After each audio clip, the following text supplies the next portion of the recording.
Leandro, mais uma pergunta agora do Silva Filho. Pergunta, Leandro, caso não seja feito inventário dos patriarcas que já faleceram pelos filhos, pode ficar pendente para os netos? Então, se, por exemplo, os pais faleceram, vamos supor, vamos imaginar uma situação que pode acontecer. Os dois morreram ao mesmo tempo num acidente de carro, por exemplo. O pai e a mãe morreram num acidente de carro. Tem que ser aberto o inventário. Primeiro passo, no prazo de 60 dias. Segundo passo.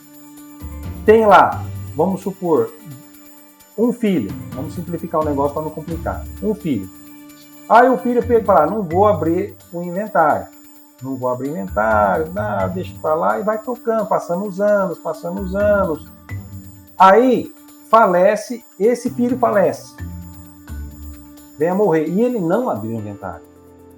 Aí o filho, que são os netos, né? O filho desse herdeiro que morreu, vai ter que fazer o inventário. Vai ter que fazer 2 inventários.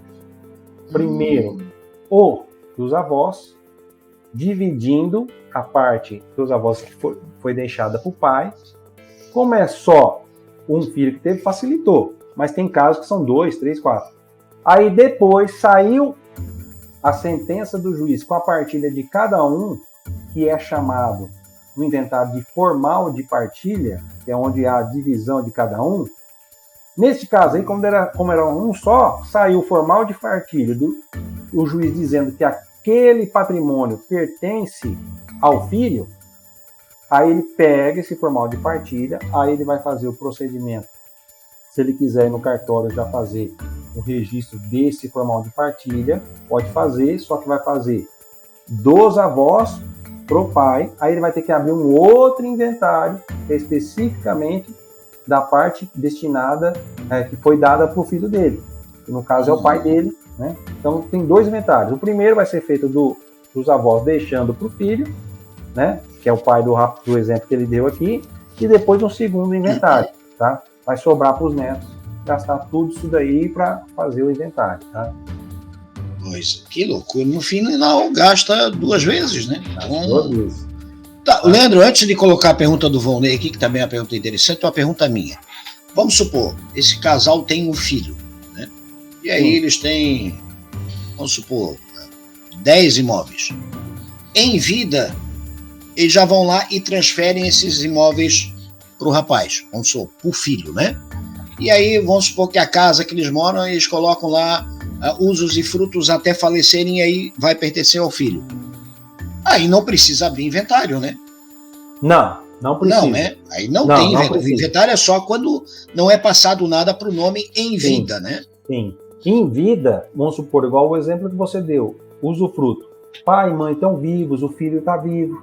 De comum acordo, fala, filho, eu e sua mãe vamos deixar essa casa aqui para você. Então, nós vamos doar para você e fica nós morando na casa, tá?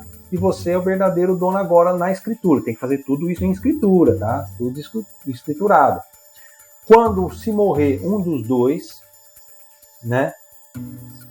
Passa automaticamente, já está no nome do herdeiro, porque a casa foi passada em vida. Não há necessidade de fazer inventário. Ele pode vender a casa se morreu um, tem os 2, morreu um, ele pode vender a casa? Não, porque tem o outro vivo ainda. Porque a condição do usufruto é o seguinte, quando é passado em vida para o filho não pode vender o imóvel, enquanto tiver vivos 2. É proibido isso, não pode. É lógico, existem casos que filhos canalhas, vendem para um terceiro, aí esse terceiro, quando vai lá, vê que tem 2 idosos morando lá. Você entendeu? Porque o filho vendeu de forma irregular. Sim. Não pode vender. Já aconteceu isso, já teve caso disso. Aí, os 2 idosos vão ter que procurar um advogado, você entendeu? Advogado, né? Para que eles não sejam tirados da casa. Entendeu? Qual é a ação adequada? Por exemplo, esse negócio que o filho fez com esse terceiro é um negócio jurídico, tá? É chamado de negócio jurídico. Então, esse negócio jurídico é irregular, é ilegal, em função de que tem uma cláusula, que é a cláusula do usufruto, que impede que o imóvel seja vendido enquanto os dois estão vivos. Então, os veinhos, de forma bem clara, vão ter que entrar com ação anulatória de negócio jurídico, para anular o negócio que o filho dele fez com esse terceiro.